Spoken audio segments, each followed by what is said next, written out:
일본군 위안부 피해자들이 일본을 상대로 국내 법원에 낸 두 번째 손해배상 청구 소송 1심에서 패소했습니다. 서울중앙지법 민사 15부는 오늘 고 곽예남, 김복동 할머니 등 위안부 피해자와 유족 등 20명이 일본국을 상대로 제기한 손해배상 청구 소송 선고 공판에서 청구를 각하했습니다. 재판부는 쟁점이 된 국가면제를 이번 재판에 예외 없이 적용해야 한다고 판단했습니다. 국가면제는 국내 법원이 외국에 대한 소송에 관해 재판권을 갖지 않는다는 관습법입니다. 재판부는 법원이 추상적인 기준만을 제시하며 예외를 인정하는 것은 적절하지 않다고 각하 이유를 밝혔습니다.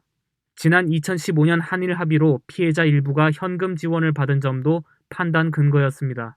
해당 합의가 조약이 아닌 정치적 합의에 불과하다는 원고 주장에 대해서는 당시 한국 대통령인 박근혜와 일본 아베 신조 총리 개인 간 합의가 아닌 국가 간 합의였다며 위안부 피해자에 대한 대체적인 권리구제 수단 자체를 부정할 수 없다고 봤습니다.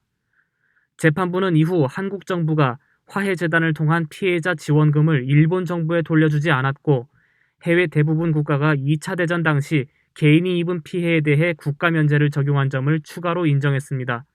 한국 입법부가 개별법에서 국가면제 제한 범위를 정하는 입법을 하지 않은 점 등도 국가면제 적용 이유로 들었습니다.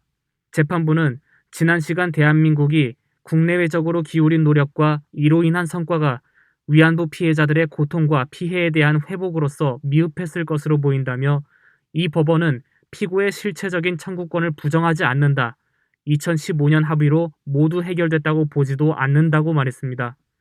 다만 이 사건 법원이 피고에 대한 재판권을 갖는지에 대해 국제관습법에 따라 판단할 수밖에 없다며 한국 정부가 피고와 외교적인 교섭을 포함한 대내외적 노력에 의해야 한다고 각하 이유를 재차 설명했습니다.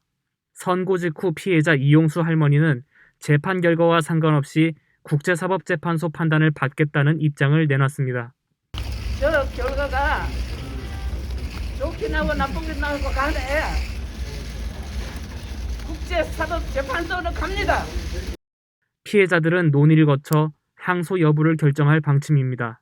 앞서 같은 법원 민사합의 34부는 지난 1월 고 배춘희 할머니 등 위안부 피해자 12명이 일본국을 상대로 낸 손해배상 청구 소송에서 원고 승소 판결했습니다. 당시 재판부는 일본이 2차 세계대전 당시 계획적이고 조직적으로 반인도적 행위를 해 국가면제를 적용할 수 없다고 판단하고 원고에 대해 각 1억 원을 배상하라고 판결했습니다. 뉴스토마토 이범종입니다.